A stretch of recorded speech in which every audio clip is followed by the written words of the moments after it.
It was the day before Christmas. Everyone in town was shopping, decorating, and running errands. Junior was busy finishing up his list for Santa when a question popped into his head. If Christmas is when we celebrate the birth of Jesus, Junior asked, what does St. Nicholas have to do with that? That's a great question, Bob the Tomato said. Junior, Annie, Laura, and Jimmy got quiet as Bob told them a story. A long, long time ago, in a faraway place called Greece, there lived a fisherman named Ephanius. He was known as a kind man who was happy to share what he had with others. Ephanius had a son named Nicholas. The boy loved his parents and his home and his friend Octavius, but most of all, he loved fishing with his father. One night, while Nicholas and his father were fishing, a huge ship pulled into port. Gustav, the ship's captain, handed his tired workers their wages as they left the ship. "This is not enough to feed my family," said one worker. "That is too bad," shouted the stingy Gustav, pushing the man along. Ephanius felt sorry for the worker. "If it's food you need, knock on my door," he said. "You will not leave hungry." Later that night, Nicholas asked his father, "If we give away our fish, will I have to work for Gustav?" "No," his father replied. "God has blessed us with much. Don't worry.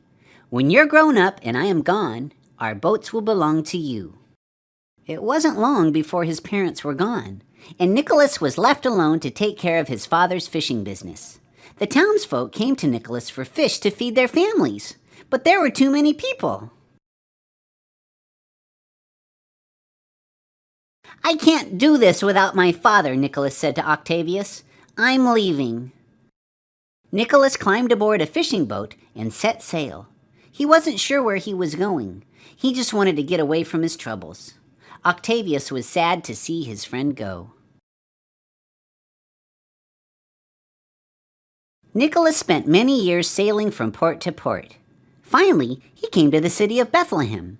Nicholas remembered that his father had told him it was the place where Jesus was born. As Nicholas walked through Bethlehem, he saw a woman feeding the poor. "God loves you," she said, as each grateful person left her table. "Go in peace." "Why are you doing this?" Nicholas asked. "Does it make you happy?" "I do it because I am happy," the woman replied. "My gift is a gift to them, just as God's Son was a gift to me."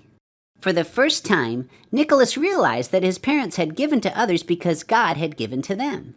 "It's time for me to go home and finish my parents' work," Nicholas shouted. When Nicholas got home, everything was different. Gustav was the mayor. He owned every booth in the marketplace and every store on the square. Gustav left the townsfolk with nothing. As Nicholas stood there, he read Gustav's latest decree. "Anyone caught giving a gift to another will pay a fine of 1 gold coin. If they cannot pay, they will be thrown in jail forever." "This is terrible," Nicholas cried. "How will I ever do my parents' good work if Gustav won't let me give gifts?" "Remember the words of Jesus," his old friend Octavius said wisely.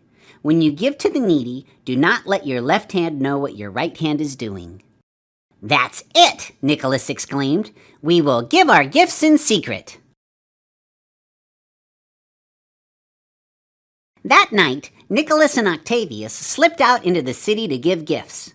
They had put on many different disguises so that no one would know who they were. Gustav's men were guarding all the doors and windows around the town, but that didn't stop Nicholas. He and Octavius jumped quietly from rooftop to rooftop. "Ho, ho, ho!" Nicholas laughed in his new disguise with his bag of gifts thrown over his shoulder. No matter how hard Gustav's guards looked, they could not find Nicholas. Nicholas delivered gifts to everyone in need by dropping them down the chimney of each house on his list. After many years, people all over the world began to give gifts on one special night of the year. So just like St. Nicholas, we can share God's love with others by giving, Junior asked when Bob had finished his story. I couldn't have said it better myself, said Bob. This is the best Christmas ever, Junior shouted. So, just like Nicholas, we can share God's love with others by giving, Junior asked when Bob had finished his story. I couldn't have said it better myself, said Bob.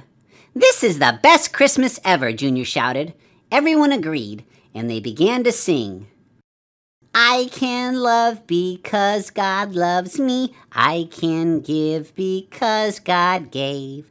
Jesus' love is why I'm smiling, why I'm giving Christmas Day.